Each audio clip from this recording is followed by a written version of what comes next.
এই জন্য আমি রসুলের তো আওলাদ কিন্তু চিন্তা করতেছি।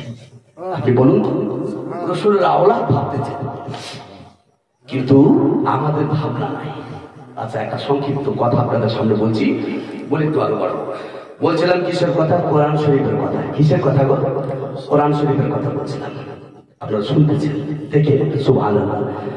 ব্রাদারান ইসলাম মুআজ্জাজ হযরত, এই কোরআন শরীফ আল্লাহর কালাম, আল্লাহ তাবারক ওয়া তাআলার কালামের শক্তিটা একটু একটু আপনাদের সামনে নিয়ে যাই। দেখেন, যদি মন পরিষ্কার থাকে, নবী বলেছেন হাদিসে, শুনো, আন-নিয়াতুল হাসানাতু তুদখিলু সাহিবাল জান্নাহ। সুবহানাল্লাহ। মেয়ে ছেলের মুমিন মুমিনা নিয়তে যদি খুলুস থাকে তো সৎ নিয়তের বরকতে আল্লাহ তাকে জান্নাত দিয়ে দেবে।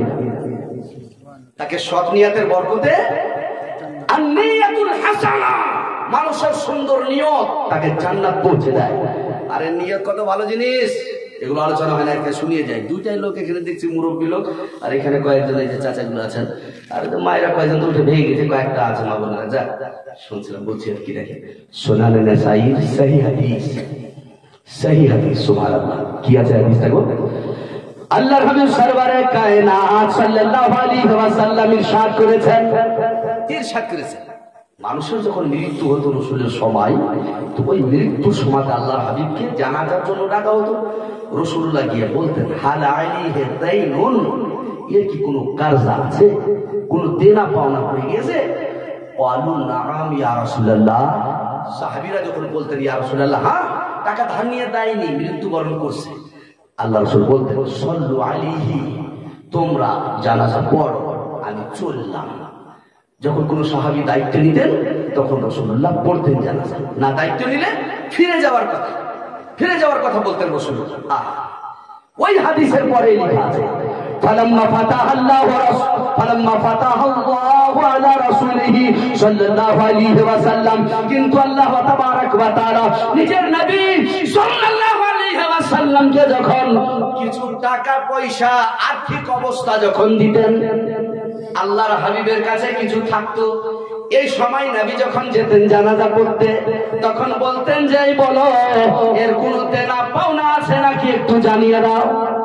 যখন বলতো লোকে যে হ্যাঁ দেনা আছে, আসলে বলেছেন তার কোনো টাকা পয়সা আছে, যখন বলতো যে আছে বা না, তখন রাসূলুল্লাহ বলতেন যে আমি তো মুমিন ব্যক্তির অত্যন্ত ভালোবাসি, মুমিনের জানের সঙ্গে, ইমানদারদের প্রাণের সঙ্গে আমি তো খুব জড়িত। কেন জড়িত হবে না? আল্লাহ পাক বলেছেন, আল্লাহ কত বড় কথা বলেছেন। আল্লাহ পাক বলেছেন যে হে নবী, তুমি তোমার নাফসকে, অন্তরকে, ওই ব্যক্তি যারা গরিব হতে গেলে ও সকাল সন্ধ্যা আল্লাহর প্রশংসাকে, আল্লাহর ডাক দেয়, কাজের সঙ্গে মনোযোগ দিয়ে জড়িয়ে থাকে। নবী বললেন, আমি তো মুমিনকে ভালোবাসি, তো টাকা থাকুক বা না থাকুক, এই লাশের মৃত্যু আমার কাছে এখন আছে, আমি তার দেনাটা আমি আদায় করে দিচ্ছি, আর তার পয়সা কড়ি থাকতে গেলে ফালে মারা সাথে তার ওয়ারিসদেরকে বিতরণ করে দেয়। দেখেন, আমার কাছে আল্লাহ দিয়েছেন, আপনারা আমি দিয়ে দিচ্ছি, আর এর কিছু থাকতে গেলে তোমরা তার ওয়ারিসদের দিয়ে দিবে, বিতরণ করে দিবে। এক হাদিস, এই হাদিসের ব্যাখ্যায় যখন পড়ে দেখবেন, তাশরীহগুলোতে পড়ে দেখবেন, তখন পাবেন কি যে ব্রাদারান ইসলাম মুআজ্জাজ সামাইন ইকরাম, যে রাসূলুল্লাহ সাল্লাল্লাহু আলাইহি সাল্লামের কাছে অল্পটুকু যখন টাকা পয়সা হতো, নিজের বন্ধুদের পক্ষ থেকে, উম্মতের পক্ষ থেকে দেনা আদায় করতেন, আর মৃত্যু ব্যক্তির যা থাকতো তার ওয়ারিসদেরকে বিতরণ করতে বলতেন। এই প্রসঙ্গে পাবেন আপনারা একটা চ্যাপ্টার, সেটা হলো কি যে ভালো উদ্দেশ্যে, সৎ নিয়তে মানুষ যদি কাজ নাই, উধার নাই, ধার নাই, আর ধার নেওয়ার পর যদি সেই ব্যক্তি মৃত্যুবরণ করে যায়, দিতে পারলো না, তো আমার নবী বলছেন, শোনো, আরে সৎ উদ্দেশ্যে দেনা তুমি করেছো, দেনা করার পরে তোমার মৃত্যু হয়েছে, আরে আমার বান্দা শোনো, তোমার উদ্দেশ্য যেহেতু ভালো ছিল, তোমার সৎ উদ্দেশ্যে দেনা নেওয়ার ছিল, অভাবে প্রয়োজনে নিয়েছিলে, আমি আল্লাহ কিয়ামতের দিনে তোমাকে নির্দেশ করব না, তোমার দেনা আমি আল্লাহ নিজেই কিয়ামতে পূর্ণ করব। সুবহানাল্লাহ। তো নিয়তটা দেখেন, সৎ উদ্দেশ্যে মানুষ যখন দেনা নাই, ভালো উদ্দেশ্যে চলে, তো নবী বলছেন কিয়ামতের দিনে আল্লাহ সৎ উদ্দেশ্যে যারা দেনা নেওয়ার পর দিতে পারেনি, আখিরাতে আল্লাহ তাদের পাওনাটা, বান্দার পাওনা বান্দাকে আল্লাহ দিবেন। কত বড় কথা, সুবহানাল্লাহ, আলহামদুলিল্লাহ, আল্লাহু আকবার। বাবাজি, তো উদ্দেশ্যটা নিয়াতটা, এই যে মনোভাবটা যেন সৎ থাকে, আল্লাহর জন্য যেন হয়, বান্দার জন্য না হয়। কিন্তু এখন মানুষের মধ্যে মনে হয় যে এখন কিছু কিছু ধর্ম গুরুর মানুষের মধ্যে এত ডর আছে যতটা আল্লাহর ডর। আর কিছু স্ত্রীকে স্বামীর এত ভয় আছে মনে হয় আল্লাহর ভয়, আর কিছু স্বামীকে স্ত্রীর ভয় মনে হয় আল্লাহর ভয়। এই সিচুয়েশন কাইফিয়তে মানুষ পৌঁছে গেছে, এই জন্য মানুষ লাভবান হয় না। নচিত কোরআন সুবহানাল্লাহ। বিরাদারানে মিল্লাত ইসলামিয়া মুআজ্জাজ সামাইনে کرام, হযরতে ফজাইল বিন ইয়াজ রাদিয়াল্লাহু তাআলা আনহু খাজা গরিব নওয়াজের পীরেরও পীর হলেন তিনি। কে? হযরতে ফজাইল বিন ইয়াজ। হযরতে ফজাইল গরিব নওয়াজের পীরেরও পীর তিনি। কি ছিলেন জানেন? বড় ডাকু ছিলেন, বিশাল বড় ডাকু, ডিকিটি করতেন। বিরাদারানে মিল্লাত ইসলামিয়া মুআজ্জাজ সামাইনে کرام, দলবলকে নিয়ে ডাকাতি করার জন্য তিনি গিয়েছেন। বনের এক রাস্তায় কাফেলা মুসাফিরেরা, যাত্রারা রাত কাটানোর জন্য সবাই ঘুমাইছেন। আর একজন লোক দাঁড়াইয়া যিনারা ঘুমাইছে ওনাদের সহযোগিতা করছেন, দেখভাল করছেন, হেফাজত করছেন, আর কি করছেন? কোরআন তিলাওয়াত করছেন। কি আয়াতটি ছিল এটি, আলাম ইয়ানি লিল্লাযিনা আমানু আন তাখশা কুলুবুহুম লিযিকরিল্লাহ। জোরে সুবহানাল্লাহ বলবেন না? হ্যাঁ, যদি এবার মানকাবা থাকতো, কোন লোকের সম্বন্ধে গাজাল গাইতো যার সঙ্গে আমাদের মন জুড়ে আছে, এমন চিৎকার মারে মানুষ, আমি তো অবাক হইল। আমার এই যে 2 বছর আগে মাদিয়া ঘাট সিমলাতে একটা জলসা ছিল, বুঝলেন তো? আমাকে ফোন করে বলছে যে হুজুর জলসাটা ক্যান্সেল। কি? বলছে 3 রাতের জলসা ছিল, শেষে আপনাকে রেখেছিলাম, তো প্রথম নাইটে যে খাইয়েছে কে আমাকে বলতে হবে। আল্লাহ তুমি তো খাইয়েছো। তোকে জল কে দিয়েছিল মৌলভী সাহেব? বলতে হবে কাকে? গ্রামের সর্দার দিয়েছিল। এমন লাঠি পড়বে, ওরে বাবা, লাঠি কবরের লাঠির কথা শুনেছে জি? মিশকাত শরীফের হাদিসে আছে, রাসূলুল্লাহ বলেছেন ফায়াজরিবু যারবান শাদীদা, বলে একবার যখন মারবে না জি, অর্থাৎ যখন মনে আসবে তাহলে শুনিয়ে দিই একটা কথা। ফায়জানের সুন্নাত একটা ছোট্ট হেকায়েত আছে। একজন পরহেজগার লোক মারা গিয়েছে, আল্লাহ বললেন 100 কোড়া কবরে বেরিয়েছো। এই লোকটা কেন মারবা? নামাজ ছাড়েনি, রোজা ছাড়েনি, হজ ছাড়েনি, কোরআন তেলাওয়াত ছাড়েনি, কেন মারবা? কেন? ফেরেশতা করে কইলে আল্লাহ মারতে দেয় না, বলে দিয়ে 80 করে মেরে আসে। ঠিক আছে, তাহলে কেন মারবি? কিসের লাগে মারবি? কি হয়েছে? ত্রুটিটা বলা। মানুষ ভালো থাকতে গেলে বুকে বল পাট্টা জোর থাকলে 2-4টা কথা বলতে পারে না অবশ্য। আল্লাহ কেমন মারতে দেয় না। যে সাইড দিয়েছিল, কই যে এইবার আর ফিরে আসবে না, একটা করে মারবি কবরে যায়, এটা হলো মারবি কবরে। আয়েশা 1 কোড়া কিন্তু দিল মাই, এমনি 1 কোড়া মারছে যে কবরে আগুন লেগে পুড়ে ছাই হয়েছে। আর ছাই বলে যখন খুব কষ্ট হয় তখন বের হয় না, বলে ছাইগুলো থেকে আওয়াজ হচ্ছে, মাইটা খায় করে কঠিন হয়ে। তারপর যখন আল্লাহ বললেন যে ফের যেমন ছিল তেমন হওয়া যখন হয়েছে, তখন আল্লাহ পাককে ফেরেশতাকে বলছেন যে একটু বলো তো আল্লাহকে কিসের লাগে 1 কোড়া মারলে এখনো ব্যথা যায়নি? পুরা তখন ছাই থাকা আসলে এখন তো বানাই দিলে ফের আগে, কারণ তো ব্যথাই তো যায় না। তো এখন কেমন নাই দেখেন, ছাই থাকা শব্দ আছে। তো আল্লাহ বললেন যে শোনো, ওকে বলবে যে 1 ওয়াক্তের নামাজ গুরুত্ব না দিয়ে বিনা ওযুতে পড়ছে, এই লাগে 1 কোড়া মারছে। কয় কোড়া যে খাইবা মনে রাখি, ফের রাগে ফের বলবা যে বাপরে এটা মালবি, আমার মলবি ডাকছি, যে মুশকিলে ফেলে দিচ্ছে না। আল্লাহর ভালো কথা শুনবা না, শিখবা না, করবা না, কেমন করে? আল্লাহ তৌফিক দেব যেন মানুষ ভালো হয়, ভালো পথে আসে, যেন আগায় যাবে, ঠিক না? কথাগুলো ভালো না? ঠিক ঠিক। কার মাইক? জি আপনার মাইক। আপনি মাইক পান নাকি? আপনার বাড়ি কোথায়? গ্রামে? মাইক তো খুব সুন্দর পাচ্ছে জি। ভাতিজা হলো মাশাআল্লাহ। দেখে পর জলসা দিয়ে হতে গেলাম তো বিয়ার পর্চা কিন্তু করে দেব। মাইক সুন্দর, আর এই সুন্দর জলসা মাইক মানেরা সহজ ভাবে খালি গোচার মাচার করতে থাকে, এই ভালো লোক আছে বসে আছে সুন্দর। যাক একবার জোরে সোরে বলুন তো সুবহানাল্লাহ। তাহলে বলছিলাম কি, আল্লামা ইয়াসির রাহমাতুল্লাহ আলাইহি তিনি সাইয়্যিদুল আবেদিন রাদিয়াল্লাহু তাআলা আনহু তিনার কান্নায় চালিত হয়ে জানতে গেলেন, বললেন যে সেই কিয়ামতের দৃশ্য, সেই কাইফিয়াতটা, অবস্থাটাকে মনে করি, কান্না তো আমার থামে না। এলাকায় কাজ বেরাদারান মিল্লাত ইসলামিয়া মুআজ্জাজ সামাইনে কেরাম,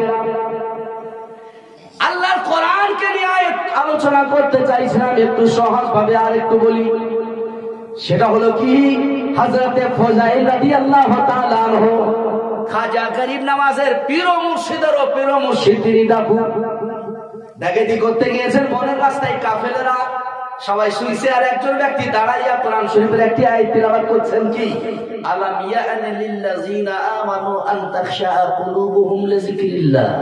অর্থটা কি মন দিয়ে শুনলে দিল কেঁপে আসে। সেটা হলো আল্লাহ বলছেন, আলাম ইয়া'না লিল্লাযিনা আমানু, হে ঈমানদার, তোমাদের ওই সময়টা কি কাছেই যায়নি, আসে নাই, নিকটবর্তী হয় নাই, যে সময় তোমার অন্তরে আল্লাহর খেয়াল, আল্লাহর স্মরণে তোমার দিল কেঁদে উঠবে, ভয়ভীত হবে। হ্যাঁ, আল্লাহর জিকিরে তোমার কলব, তোমার দিল ভয়ভীত হবে, ওই সময় কি তোমার পৌঁছায় না। এই আয়াতটি বারবার কাফেলাতে একজন দলের লোক দাঁড়াইয়া তিলাওয়াত করছে। হযরতে ফজাইল বিন ইয়াজ রাদিয়াল্লাহু তাআলা আনহু বেরাদারানে মিল্লাত ইসলামিয়া আয়াতটি যখন বারবার করে শুনলেন, শোনার পর তার অন্তরে একটা আলাদা চিন্তা ভাবনা আসলো। চিন্তা ভাবনা আসার পর তিনি বললেন, হায় রে আমার জীবন রে, আমি কি করলাম, আমাকে বানাইছে আমার রব কিসের জন্য, আর আমি করে ফেললাম কি কাজ কিসের জন্য। সেখান থেকে তওবা করলো, তওবা করে দলপলকে বলে, আজকে আমি তওবা করছি, আর আমি জীবনে এই কাজ করবো না। আল্লাহ বলতেছেন, ওই সময় আসেনি, আল্লাহর জিকিরে তোমার অন্তরে আল্লাহর ভয় আসবে, ভয় আসবে, যে সৃষ্টি করছো, খাওয়াইছো, দাঁড়াইছো, দেখছে সব তোমার, দেখছে তো, লাগাইছে দুইটা ডিউটি কিরামান, লাগাইছে কাতিবি। এটা কি কিরামের বিচার আছে? হ্যাঁ, 2000 করে দিতে গেলেই তোমার ঝুঠা সাক্ষী দেওয়ার জন্য রাজি আছি, ঠিক আছে, টাকা 2000 বাকি দিবে, এই কি তো মালাই পাচ্ছে না। দুটা কথা খালি বলতে হবে যে হ্যাঁ দেখেছি মারেনি, সত্য মেরেছে, তারপর বলছে আমারেনি, 2000 টাকা পাইছি। হ্যাঁ, তাহলে 2000 টাকা পাইছি। হায় হায় হায়, কে যাবে, কে যাবে সাক্ষী দিতে? বেরাদারানে মিল্লাত ইসলামিয়া ফজল বিন ইয়াজ সিন্ধের দলবল সহ সবাই তারা তওবা করলো, আল্লাহর কাছে প্রার্থনা করছে, আমার রব তুমি দেখছো আমাদের সব, আমার রব সারা জীবনটা গেল নষ্ট হয়ে, আর একবার জীবনে করবো না, আজকে 7 দিনে তওবা করলাম, এই তওবার প্রতি তুমি আমাদের সবাইকে আল্লাহ কায়েম থাকার শক্তি দান করে দিও। কিন্তু তওবাটা করছেন, আবার বলছেন কি তওবাতে কায়েম থাকা, এমনি না। এই কালকে মিথ্যা কথা কইছে, তওবা তওবা বলি না। এই কালকে তোমার বাড়ির লোক এত ভালো সবজি নিয়ে এসে তারপরে বলছে জীবনে ভালো সবজি নিয়ে যা, তওবা তওবা করবো। হ্যাঁ, কালকে রাস্তা থেকে অমুকের কাঁচা মরিচের কাছে বিনা পারমিশন তুলছো, তওবা তওবা করবো না। এই অমুকের কাপড় ধরি এই রাস্তাটা পড়ছিল, তুমি তো চালাইয়া ফেরিয়ে দিয়েছো, খুঁজে না পাই, তওবা তওবা করবো না। এটা তো ওই কইছে আল্লাহ আমার সৃষ্টিকর্তা, আমি আর জীবনে করবো না। আবুল ফজাইল হযরতে ফজাইল বলল, আমার বন্ধুরা, কয়েকদিন আগে এক ইহুদির বাড়িতে একটা সোনার ইট চুরি করেছিলাম, চলে একটু ইহুদির কাছ থেকে ক্ষমা নি। আগে তো যা চুরি করেছি কিছুদিন আগেকার চুরিটা, চলো কমসে কম ক্ষমাটা হয়ে যাবে। ইহুদির বাড়ি এসে কয় যে ভাই সোনার ইট চুরি হয়েছে, কইছে হ্যাঁ, কইছে আমরাই চুরি করছি। কয় ইমান কত তাজা গো, সহজে তো বলতে চাই না। এই বেটা এসে কইছে যে আমি চুরি করছি, দল বললেই কয় তো কি করতে আইসা বলে ক্ষমা চাইতে আর জীবনে করবনি, যা করছি করছি করবনি, ক্ষমা চাইছে। কয় ইট না দিলে ক্ষমা দেবনি। কয় যে বিক্রি করে খেয়ে নিয়েছি, চোরের বাড়িতে 6টা দরজা থাকে, পুলিশের কাছে লোকে ভাগার সুযোগ থাকে, আর তার হাঁড়ি বাসন ছানা থাকে, বরকত হয় না। জল দিলে বয়ে যায় একদিকে, চাল দিলে অন্যদিকে বয়ে যায়, বরকত নাই। দেখতে লাগে 3 লাখ ছিনতাই করছে, হারামে কামাই খেয়েছে, বরকত নাই এক জায়গাও। আর কি বরকত নাই বলে কাজে মন লাগে না। ইসলামিয়া দেহে যদি একরকম হারামের কারণে একটা রক্ত তৈরি হয়, তো স্বল্প রক্তের উপরে করে এই হারাম রক্ত এত ভারী হবে আপনাকে মসজিদ যেতে দেবে না। দেহে হারাম খাদ্যে একটা ফোঁট যদি খুন তৈরি হয় তো সর্বদেহের রক্তের উপরে হারাম খুনের রক্তের ফোঁটাটা দেহে ভারী। মসজিদ যাবা কেন যাইবা? শুনতে আরাম লাগছে, গরমে ঘুম পূর্ণ হয়নি, শুইবা না, এই যে লাগাই দিয়েছে। বললো ইবনা দিলে ক্ষমা দেব না। বললো যে ইট বিক্রয় করে খাইছি। বললো যে যাও যাও মাটির ইটা তৈরি করে দাও, ক্ষমা দিয়ে দাও। কইছে শোনার তো নাই, মাটির ইটা তৈরি করো, যাও ক্ষমা দিব। যাও মাটি সানাই কইরা অনেকগুলো বস্তা ভর্তি মাটির ইট তৈরি করে বস্তায় ভরে নিয়ে এই যে ভাই তৈরি করছে, বলে খুলে দেখাও। ইট খুলে দেখাচ্ছে তো তার প্রত্যেকটা মাটির ইট সোনা হয়ে বেরিয়ে আসে। জোরে একবার করবেন না? আরে মন দিয়ে একবার আল্লাহর প্রশংসা গাই আমরা সুবহানাল্লাহ। সবাই বলি আমরা লা ইলাহা ইল্লাল্লাহু মুহাম্মাদুর রাসূলুল্লাহ সাল্লাল্লাহু আলাইহি ওয়াসাল্লাম। সবাই আমরা একবার বলি আলহামদুলিল্লাহ, একবার বলি আল্লাহু আকবার। ভাই আমার মাটির ইট সোনা কেন? তওবাটা ছিল সত্য দলের তওবা। তখন ফজাইল বললেন দলপল সহ মাটির তৈরি করলাম, কইছে সোনার ইট, ব্যাপারটা কি? ইহুদি কয় যে আমি পড়ছি তোমাদের নবীর ইতিহাস, অন্য ধর্মের হলে বল তোমার নবীর ইতিহাস পড়ছি। কই তোমাদের নবীর শান আমাদের বই লিখছে যে শেষ নবীর উম্মত যখন সব দিনের তওবা করবে তার তওবার বরকত আল্লাহ মাটিকে সোনা করে দেবে। এই গুণ তোমাদের আল্লাহ বিশেষ দিছে, শেষ নবীর উম্মতের দিছে। জোরে কইবেন না সুবহানাল্লাহ। ঈসা নবীরে কয়, আল্লাহরে কয় আল্লাহ বানাইছো তোমার নবীরে এক নম্বরে, পাঠাইছো শেষ নম্বরে। এগুলা বুঝে আসে আল্লাহ এটা কেন কিসের লাগা হয়েছে। এগুলো কথা শুনছেন কোনদিন জলসায় আলোচনা? এটা হয়েছে ইতিহাস। আল্লাহ কি লাগে কিসের জন্য কর?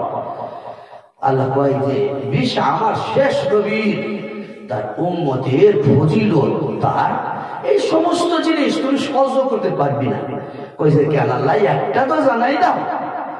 আল্লাহ বললেন যে আমার শেষ নবীর গুণ কেন হবে না? দেখো আমার শেষ নবীর বাড়িতে খাবার প্রয়োজন আছে, কাপড় না হতে গেলে চলবে না। তারপরে বাবারা যদি সামাল করে দেয় নিজের খাদ্য না খেয়ে থেকে অন্যদের দিয়া যায়, এই আমার নবীর গুণের মধ্যে একটা তোমার জানাইলাম। ঈসা নবী এইরকম যদি আগুলো জানা তুমি অজ্ঞান হইবা আমার নবী। আল্লাহ আল্লাহ যে আল্লাহর নবী ঈসা আলাইহিস সালাম তিনি যখন আল্লাহর মৃত্যুর, এই যে আল্লাহ বলেছেন কুল্লু নাফসিন যায়িকাতুল মউত, প্রত্যেক প্রাণীর মৃত্যুর স্বাদ গ্রহণ করতে হবে। আচ্ছা মানুষের তো মৃত্যু হবে যে ইসরাইল আত্মা কবজ করবে, ঘোড়া কুকুর বিড়াল পাখি পশুর আত্মাকে কবজ করবে। এটা জেনেছেন? জানা আছে আপনাদের? জানা আছে? মাখজানে মালুমাত মুফতি মনসুর আহমদ মিসবাহি পূর্ণিয়া বাড়ি, খুব অত্যন্ত শিক্ষিত। মাখজানে মালুমাত নামক বই লিখছেন উর্দু ভাষায়।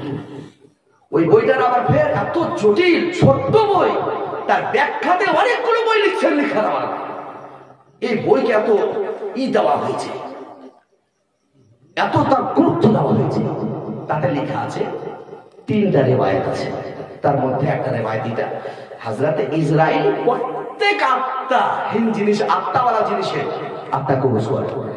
আর অন্য রিওয়ায়াতে আছে সেখানে বর্ণনা করা হয়েছে অন্য ফেরেশতাদের দায়িত্ব আছে ইসরাইলের মতো প্রাণীদের আত্মা কবজ করা। যাই হোক, কি বলছিলাম যে আত্মা কবজের কথা কি বলছিলাম? আরে কি বলছিলাম কথাটা, এর আগে কি থেকে আসলো কথাটা?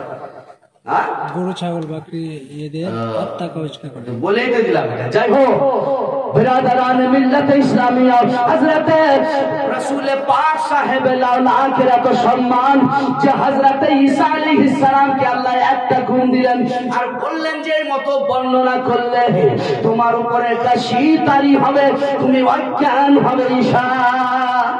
সেই ঈসা নবীর কথাটা বলতে গেছিলাম, মনে পড়ে গেছে কি, ঈসা নবী যখন আল্লাহর আর মৃত্যুর কুল্ল নাফসিন যায়কাতুল মউত, মৃত্যু স্মরণ যখন করতেন, তো মানুষের শরীরে যখন তাপমাত্রা বেশি হয় তো তাদের লুমগুলো, আমাদের লুমগুলো দিয়ে কি হয়, ঘামগুলো বের হয়ে আসে। লুম দিয়ে বের হয় না? আহারে সৃষ্টিকর্তা রক্ত দেহে আছে, কিন্তু লুম দিয়ে রক্ত বের হয় না। আল্লাহকে কুদরতি দিয়ে তৈরি করছে মানুষকে গরম ক্যাপাসিটিতে, আর গরম লাগতে গিয়ে সেই লুমের মাছ দিয়ে আবার ফের পাসিনা আসে। এ তো ভাইবা সারা জীবন পারবা না যে সৃষ্টিকর্তা তুমি বানাইছো কেমন। সুবহানাল্লাহ। আল্লাহ বলছেন ওয়াকালা তুকা বানাম তাকু শাইয়া, কিচ্ছু ছিল না, বানাইছি আমি তোমারে, সব বানাইছি আমি, কিচ্ছু ছিল না। তো সেই মহান সৃষ্টিকর্তার উদ্দেশ্যে মসজিদ আমাদের যদি না জানা, কোরআন তেলাওয়াতে সেই আল্লাহর কালাম না তিলাওয়াত করে, সেই তার মহান রাসূল যার এত সম্মান দেওয়া হয়েছে, কি সম্মান। আজকে কিসের রাত? মিরাজের রাত না? হিন্দু ধর্ম প্রণেতা কাশিরাম, আমার হিন্দু ভাইদের ভগবান শ্রী রামচন্দ্র রাম মন্দির বানাইছেন, রামচন্দ্রজি। ইনাকে একজন জিজ্ঞাসাকারী কোথায় আছে জানেন? রামাসাঙ্গারা ভুক আওতার পাড়া, এই ভুকগুলো তৈরি আছে। तुलसीदास जी बन रहे हैं कि भगवान श्री रामचंद्र से किसी ने पूछा, क्या आपने परमेश्वर को देखा है? क्या आपने दुनिया के बनाने वाले को देखा है? उन्होंने कहा कि ना, मैंने देखा नहीं है। कहा कि क्या उस तक पहुंचने का रास्ता क्या है? उन्होंने कहा कि उस तक पहुंचने का 14 दरवाजा है। कहा कि क्या आप पहुंचेंगे? कहा कि नहीं। कहा क्या दुनिया के कोई इंसान पहुंचेगा? बोले कि नहीं।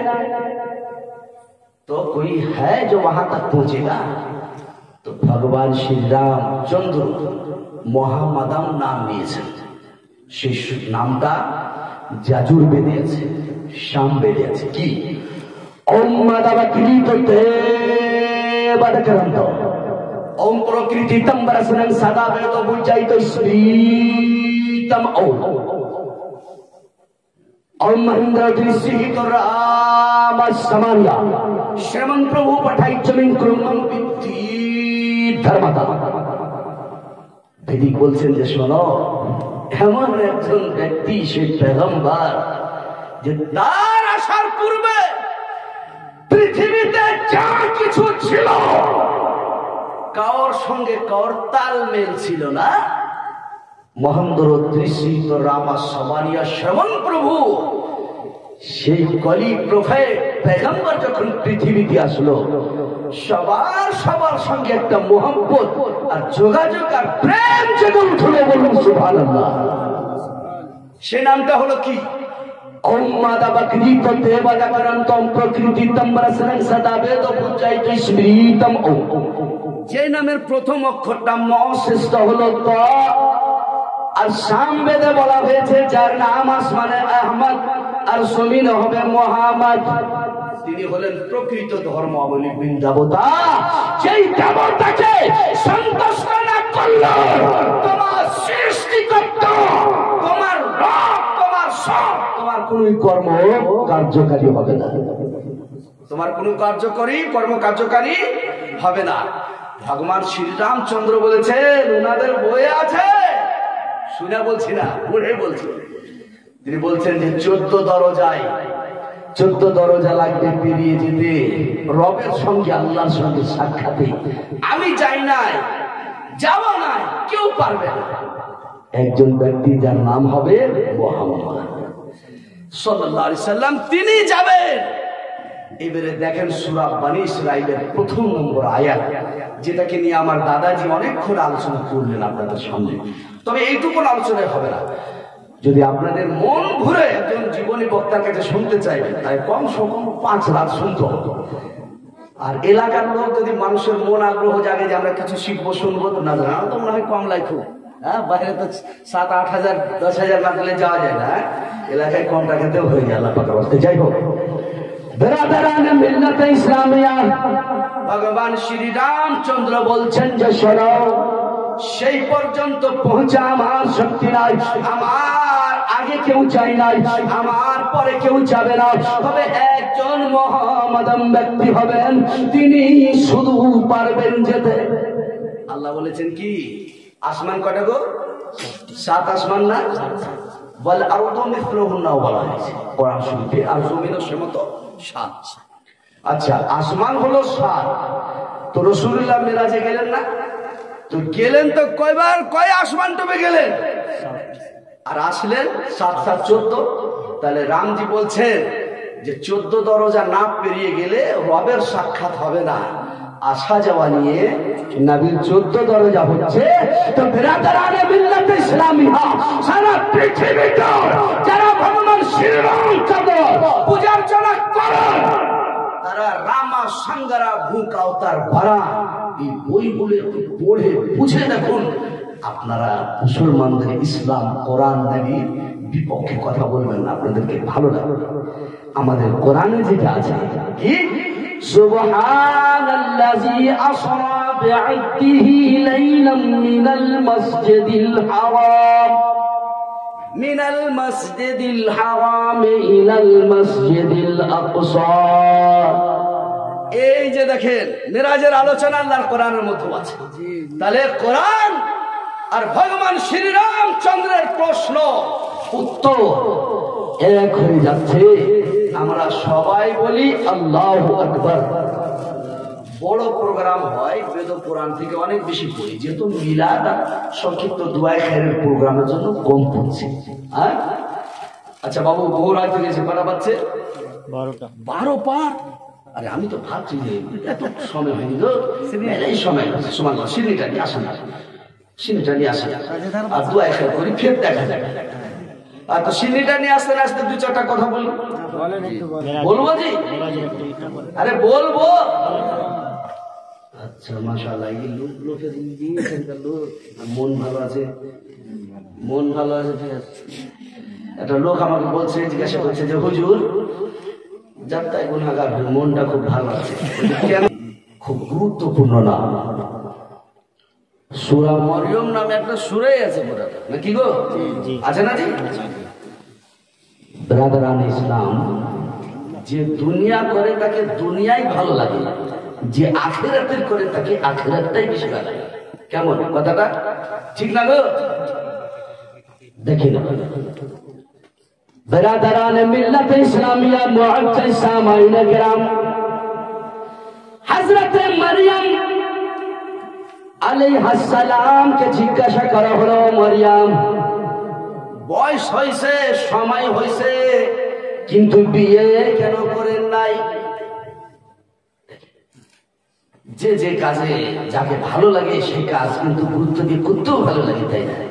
হযরতে মারইয়াম আলাইহিস সালাম বলেছিলেন, আমি এই জন্য বিয়ে করি নাই যে যদি আমি বিয়ে করি তাহলে আমার রবের জন্য, আমার সৃষ্টিকর্তার জন্য যেভাবে আমি আমার জীবনটা ইবাদতে, জিকির ও ফিকিরে কাটছে, কিছু অংশ কেটে আমার স্বামীর জন্য চলে যাবে। আল্লাহ আল্লাহ, যেভাবে আমার জীবনটা আল্লাহর জিকির ও ফিকিরও কাটছে, একজন তুমি আমি ব্যক্তির সঙ্গে আমি যদি কিছু অংশ মোহাব্বতের তার সঙ্গে চলে যাবে, এটা হলো আল্লাহ তাবারক ওয়া তাআলা সৃষ্টি করেছেন। আল্লাহর কাছে যেতে হবে, তার জন্য পৃথিবীর মানুষকে একটা চিন্তা ভাবনার বিষয়। আল্লাহ বিরাদারানে মিল্লাত ইসলামিয়া, মুআজ্জাজ সামাইনে কিরাম, আল্লাহর হাবিব সরওয়ারে কায়নাত সাল্লাল্লাহু আলাইহি ওয়াসাল্লাম নিজের পরিবার স্ত্রী বর্গরা যখন ইচ্ছা প্রকাশ করেছিলেন, কিভাবে, ইয়া রাসূলুল্লাহ, ইয়া হাবিবাল্লাহ, হে আল্লাহর নবী, আমরা আপনার স্ত্রী ও নবী, কাফেরদের স্ত্রীরা অনেক সোনা চাঁদি, অনেক জেওয়ার গুলো ব্যবহার করছে, আর আমি নবী, আমরা নবীর স্ত্রী, আমরা কি সেইগুলো পাইব না? আমাদের নাই, আমরা পাবো না? নবী বললেন তোমরা নিজের বাবার কাছে পারমিশন নিয়ে মন করে থেকে নাই তো ওখানে যাও, কষ্ট করার কিছু নাই। আমার কাছে এইভাবেই জীবন যাপন করতে হবে। আল্লাহু আকবার। বেরাদার আলে মিল্লাত ইসলামিয়া মুআজ্জাজ সামাইনা কিরাম, আল্লাহর হাবিব সরওয়ারে কায়নাত সাল্লাল্লাহু আলাইহি ওয়াসাল্লাম, বুখারী শরীফের মধ্যে আছে হাদিস, রাসূলুল্লাহ বাইরে ছিলেন, একজন সায়েলা, একজন মহিলা মানুষ ভিক্ষার জন্য আসছেন, দুইজন কচি কচি বাচ্চাকে সঙ্গে নিয়ে আসছেন। বাড়িতে কিছু আছে কিনা? একখানা খেজুর। হযরতে আয়েশা বলছেন আছে। বাড়িতে একখানা খেজুর আছে, একটাই খেজুর আছে, আবার খাওয়ার প্রয়োজন আছে। সুবহানাল্লাহ। মিশকাত শরীফ কিতাবুল ঈমানের মধ্যে কুড়ি দেখতে গেলে পাওয়া যায়। মা সাবিয়া মিশকাত শরীফের মধ্যে পাওয়া যায় যে মা সাবিয়া আলু মুহাম্মাদিন ইয়াউমাইন, রাসূলের পরিবার 2 দিন পর্যন্ত একটা না পেট ভর্তি খেতে পেত না, খেতে পেত না। এটা কিসের লাগা? ব্যবস্থা কি হতো না? করলে করা যেতে, ব্যবস্থা করবেন না। পৃথিবীর মানুষকে শিক্ষা দেবেন, নচিত যদি শিক্ষা আর তালিমের উদ্দেশ্যে শিক্ষার জন্য না থাকতো। মিশকাত শরীফ, মিশকাত শরীফের অন্য হাদিসে আবার রাসূল পাক বলেন, ইয়া আয়েশা লাউ শিকতু লা যাহাবাত মাইয়াল জাওয়ালু যাহবা। আয়েশা, আমি যদি চাই পাথরের পাহাড় সোনা হয়ে আমাকে যেতেও হবে না, চলে আসবে, কিন্তু আমি চাইছি না। পৃথিবীর মানুষকে শিক্ষার উদ্দেশ্যে যে বানাবে ভালো। পৃথিবীতে আদম আলাইহিস সালামকে প্রথমে সৃষ্টি করলেন, বিভিন্ন রিওয়ায়াত আছে, নোমান পাহাড় যেখানে কাবার আশেপাশে সেখানে সৃষ্টি করলেন, বা কাবার মিডিলে তৈরি করলেন। তৈরি করার পর আল্লাহ পাক জান্নাতে রাখলেন। একাই ভালো লাগে না, একাই ভালো লাগে না। আল্লাহ বললেন মনোভাবটা কি? একজন সঙ্গীর প্রয়োজন।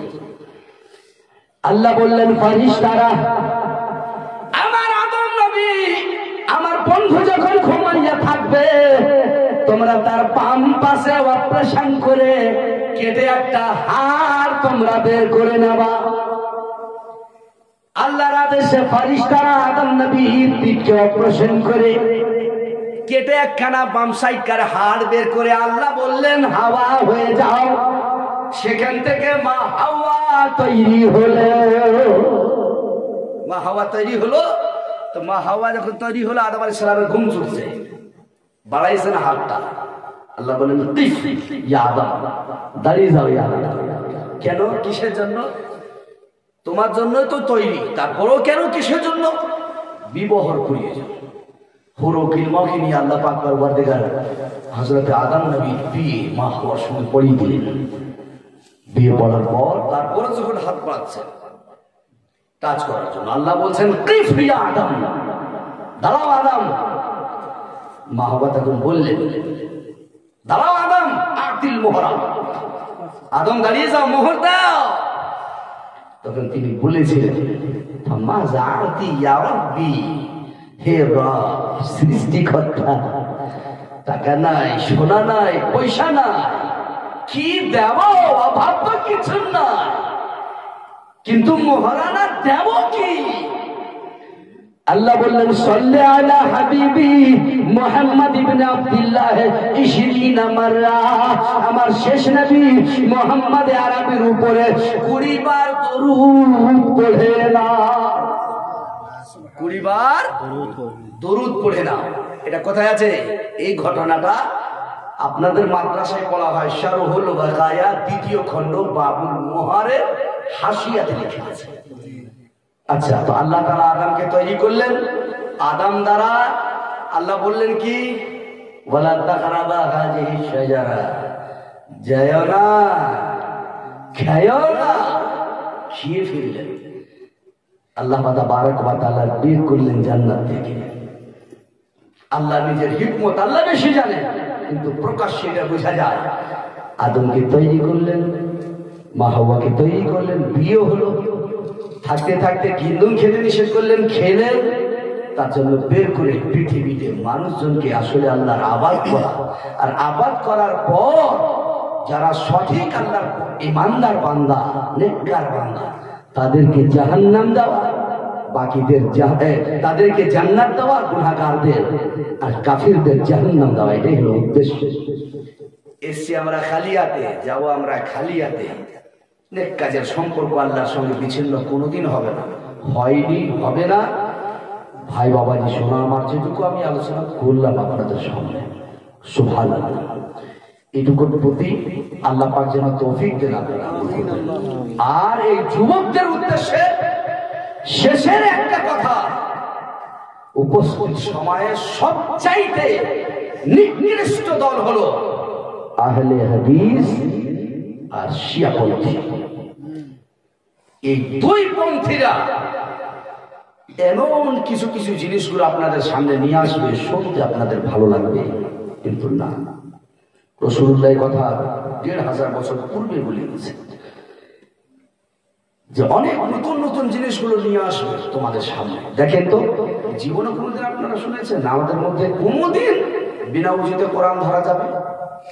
কিন্তু বাংলাদেশের আব্দুর রাজ্জাক বিন ইউসুফ আহলে হাদিসের মৌলভী সাহেব, তিনি বলছেন আরে বিনা উজুতে কোরআন ধরা যাবে, মেয়েদের ঋতু অবস্থায়, নাপাক অবস্থায় কোরআন তেলাওয়াত করতে পারবে।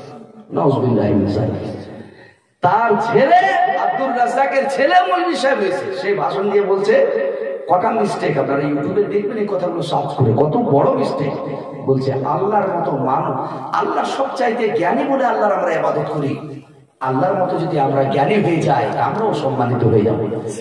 এইটা কথার ভিত্তিতে আহলে হাদিসে পৃথিবীতে যারা এই কথা বিশ্বাস রাখবে তারা পাকা কাফের, বলবলা মুশরিক, তারা লা হিজ্জা লাহু ফিল ইসলাম, ইসলামের মধ্যে তার কোনো অংশ থাকতে পারে না। তার ছেলে বলেছে আবু জেহেল ইমানদার তো দূরের কথা, হাজী সাহেব ছিল। এই বোকার বেটা বোকা, এ না খাওকার বেটা না খাওকা, জুতা খাওকার বেটা জুতা খাওকা। আমি এগুলো কথা বলি না, কিন্তু শরীরে কেমন লাগছে গো। আবু জেহেল মুমিন তো দূরের কথা, আবু জেহেল হাজী সাহেব ছিল। আর এই গ্রামের ছোট্ট বাচ্চারা যদি আবু জেহেলকে, ওর নাম নাই বা আবু জেহেলের আকারে কেউ যদি চিনতে পারে, এখন মনে হয় জুতা নিয়ে দৌড়বে তার পিছনে, এইরকম বিষয়টা। আর ওই দিকে বলছে দেখো কত বড় মিস্টেক। আল্লাহ জ্ঞানী বলে ইবাদত করি, আমরাও যদি ভালো আল্লাহর মতো জ্ঞানী হই সম্মানিত। দেখেন মুশরিকের কারখানা থেকে শিরকের কথা কেমন ধারণা। আর নাপাক অবস্থায় কোরআন পড়তে হবে, কতগুলো আর বিপক্ষে দলিল আছে, আমাকে মেলাই দলিল।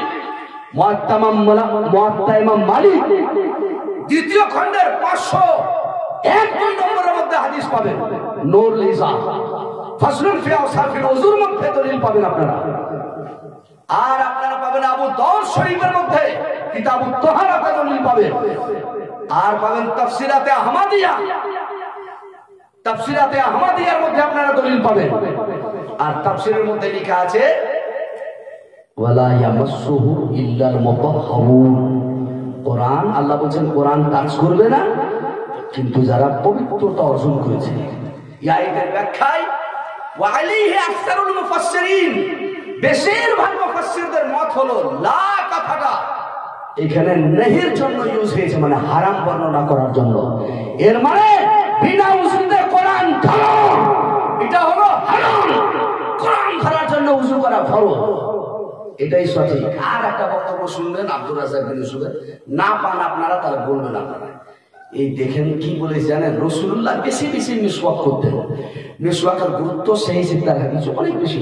আবু দাউদ শরীফের হাদিস পড়ার পরে আমি দুবার পড়ালাম, ওতে আমি মিসওয়াকের হাদিস রাসূলুল্লাহ এই পর্যন্ত বলেছেন আমার উম্মতের প্রতি মিসওয়াক করাটা অসুবিধা যদি না ভাবতাম তাহলে আমি ফরজ বা ওয়াজিব জরুরি করে দিতাম, এত বড় কথা বলেছেন। তাহলে মিসওয়াকটা দাঁতন করাটা অত্যন্ত পছন্দনীয় কাজ আল্লাহর রাসূলের। এটা তো হাদিসে কোনো জায়গায় লেখা নাই যে রাসূলুল্লাহর মুখে দুর্গন্ধ ছিল, ওই জন্য ফেরেশতা বলছে যে দাঁতন করে এসো, দাঁতন করে এসো। তার প্রত্যেক সময় কি জিবরাইল রাসূলুল্লাহর কাছে থাকতো, ওই বোকার কাটা বোকা কিছু বুঝে না পড়ে, হ্যাঁ আহলে হাদিস নামে আহলে হাদিস তৈরি হয়েছে। আহলে হাদিস না আহলে হাদিস। রাসূলুল্লাহ মিশকাতের হাদিস বলেছেন, একটা হাদিসে লেখা আছে কি, এভাবে লেখা আছে যে তোমরা একটা দল দেখবে বেরিয়ে আসবে, বলবে যে আমরা হাদিস মানি না, কোরআনই যথেষ্ট আমাদের জন্য। রাসূলুল্লাহ বলেছেন আবার ট্যাগ লাগিয়ে থাকবে, পয়সাওয়ালা হবে। মুহাদ্দিসিনে কিরামেরা তদন্ত করে এটা পেয়েছেন, এটা পেয়েছেন আমাদের এই দেশের মধ্যে এক জায়গাতে পেয়েছে, যেটা মিরাতুল মানাজিতে বর্ণনা করা হয়েছে। জেলা মিয়ান আলবি, পাঞ্জাবের জেলা মিয়ান আলবি, পাঞ্জাবের জেলা মিয়ান আলবিতে আব্দুল্লাহ চকরালবি নামক ব্যক্তি, যার সংবাদ 1500 বছর পর রাসূলুল্লাহ দিয়ে গেছেন, মুহাদ্দিসিন তদন্ত করে পেয়েছেন ওই লোকটার কথা। ল্যাংড়া ছিল, টেক লাগিয়ে থাকবে, পয়সাওয়ালা, হাদিসের প্রয়োজন নাই, কোরআন হলে যথেষ্ট, এরকম কথা বলবে, পাওয়া গেছে। এর মানে রাসূলুল্লাহ তাকে নিকৃষ্ট বলেছে, তার পরিচয় আমরা পেয়ে গিয়েছি। ওরকম আহলে হাদিস রাসূলুল্লাহর মুখে দুর্গন্ধ কমসে কম 50টা বই থেকে আমি প্রমাণ দিতে পারবো। রাসূলুল্লাহর পেচ্ছাব পায়খানার মধ্যে সুগন্ধ ছিল, দুর্গন্ধ ছিল, সুগন্ধ। আর এর সাথে একটা ছোট্ট কথা বলে জালসা শেষ। একবার সবাই জোরে বলে দিই আলহামদুলিল্লাহ, বলে দিই আমরা ইয়া রাসূলুল্লাহ। দেখেন কথাটা বলি, রাসূলে কায়নাত উহুদের যুদ্ধে মাথায় পাথর লাগলো, রক্তাক্ত হলো। হযরতে মালিক বিন সানান রাদিয়াল্লাহু তাআলা আনহু রাসূল পাকের মাথায় কাটা জায়গাতে যেখানে পাথর লেগে রক্তাক্ত হয়েছে, সেই রক্তগুলোকে চুষে নিল। সাহাবায়ে কেরামেরা বললেন ইয়া রাসূলুল্লাহ, ইয়া হাবিবাল্লাহ, রক্ত দেহের মধ্যে থাকলে পবিত্র, কিন্তু দেহ থেকে বেরিয়ে গেলে, রক্ত বয়ে গেলে কাটা জায়গা থেকে নাপাক হয়ে যায়। ইয়া রাসূলুল্লাহ, ইয়া হাবিবাল্লাহ, আপনার বহা রক্ত, আপনার কাটা ছিদ্র জায়গা থেকে ইদি সিদি বয়ে যাওয়া রক্ত মালিক বিন সানান পান করেছে। আমার রাসূল যেটা বলেছেন মাফহুমে হাদিস বলছি, রাসূলুল্লাহ বললেন মান সাররাহু আইয়ানজুরা ইলা রাজুলিন মিন আহলিল জান্নাহ ফালয়ানজুর ইলা হাযা। রাসূলুল্লাহ বলেন যে সরাসরি তোমরা যদি জান্নাতীকে দেখতে চাও, তাহলে আমার রক্ত যে পান করেছে একে দেখে নাও, এ হলো জান্নাতি, জান্নাতি। তো রক্ত তোমার আমার দেহে আছে, তোমারটা আমারটা। আজকে যদি আমার এখানে পা কেটে যায়, কোনো ছেলে মেয়ে কেউ যদি রক্তটা খায়, ফটো আসবে, তোবা করতে হবে, হারাম জিনিস খেয়েছে, কাটার পর রক্ত বেরিয়ে গেলে নাপাক হয়ে যাবে, ওটা হারাম। তো রাসূলুল্লাহ পান করছে তো বলছেন যে সে হলো জান্নাতি। তাহলে বিরাদরানে মিল্লাতে ইসলামিয়া, রাসূলের মুখে দুর্গন্ধ, এটা আহলে হাদিসের আকীদা বা আহলে হাদিসের কথা, আমাদের কথায় ধারণা না। ফকিহে মিল্লাত মুফতি জালালউদ্দিন আহমদ আমজাদি ফিকহি পাহলিয়া বলে একটি বই লিখেছেন, খুব কঠিন বই। 60 নম্বর পৃষ্ঠাতে তিনি লিখছেন, ফাতাওয়া আলমগীরি প্রথম খণ্ড 105 নম্বরের হাওয়ালা দিয়ে তিনি লিখছেন, বড় বই, রাজুলুন তারাকা সুনানা সলাতি ফাইল্লাম ইয়ারা হাক্কান ফাকাদ কাফার লিআন্না তারাকাহা ইস্তিখাবান। কোন ব্যক্তি রাসূলের সুন্নাতকে যদি হালকা মনে করে ছেড়ে দেয়, তাহলে সেই হলো কাফের। তাহলে যেই রাসূলের সুন্নাতকে হালকা ভাবলে কাফের হয়ে যায়, সেই রাসূলের মানসালে আঘাত করলে মুমিন থাকবে, সে তো পাকা গলগলা কাফের হবে। আল্লাহ পাক এই দুই দল থেকে আমাদের যুবককে, আমাদের সমাজকে আল্লাহ রক্ষা করেন, বাঁচিয়ে রাখেন, বাঁচবে। যারা বেঈমান, মুশরিকরা, কাফেররা, যারা এগুলো বিশ্বাস রাখে, সেটা হলো আহলে হাদিস, শিয়াপন্থী। শিয়াদের ছোট্ট একটা কথা বলে ফিকহে জাফরিয়াতে লেখা আছে কি, মানুষ মরে গেলে তার মুখ দিয়ে বের হয়, হরমোন, ধাত বের হয়। কেন জিজ্ঞাসা করা হলো, কেন? মানুষ মরলে আজ পর্যন্ত কোন লোক তো তার মুখে এই যে হরমোন, ধাত, কি বলে এটাকে ভালো ভাষায়, ধাতটা বের হয় মুখ দিয়ে, কেউ তো বলে, কেউ যারা গোসল দেয় কোনোদিন তো বলে না। শিয়াপন্থী বলছে যে বের হয়। কেন? যে মানুষ মা বাবার ওই ধাত দ্বারা তৈরি, বলে ওটা মরার পরে মুখ দিয়ে বের হয়। এই কথা বেড়েছে, এই কথা ভিত্তিহীন, এই কথা মানা যাবে না, এই ধারণার অনেক ভুল আছে তাদের। এই জন্য আমার সমাজ এই দুই খাবিসের দল আহলে হাদিস আর শিয়া থেকে বাঁচবে। আল্লাহ প্রত্যেকজন যিনারা আছেন আমরা তোবা করি সবাই একবার, আমরা সবাই পড়ি বিসমিল্লাহির রহমানির রহিম। আস্তাগফিরুল্লাহ রাব্বি মিন কুল্লি যামবিন ওয়া আতুবু ইলাইহি লা হাওলা ওয়া লা কুওয়াতা ইল্লা বিল্লাহিল আলিয়্যিল আযীম লা ইলাহা ইল্লাল্লাহু মুহাম্মাদুর রাসূলুল্লাহ সাল্লাল্লাহু আলাইহি ওয়াসাল্লাম। আস্তাগফিরুল্লাহ রাব্বি মিন কুল্লি যামবিন ওয়া আতুবু ইলাইহি আমানতু বিল্লাহি কামা হুয়া বিযাতিহি ওয়া সিফাতিহি ওয়া কাবিলতু জামিআ আহকামিহি ওয়া আরকানিহি। এই বলে বক্তব্য ইতি করছি। আল্লাহ মসজিদে যাবেন ছেলেরা নামাজ পড়তে, মায়েরা আপনারা ইমাম সাহেবদের সম্মান করবেন।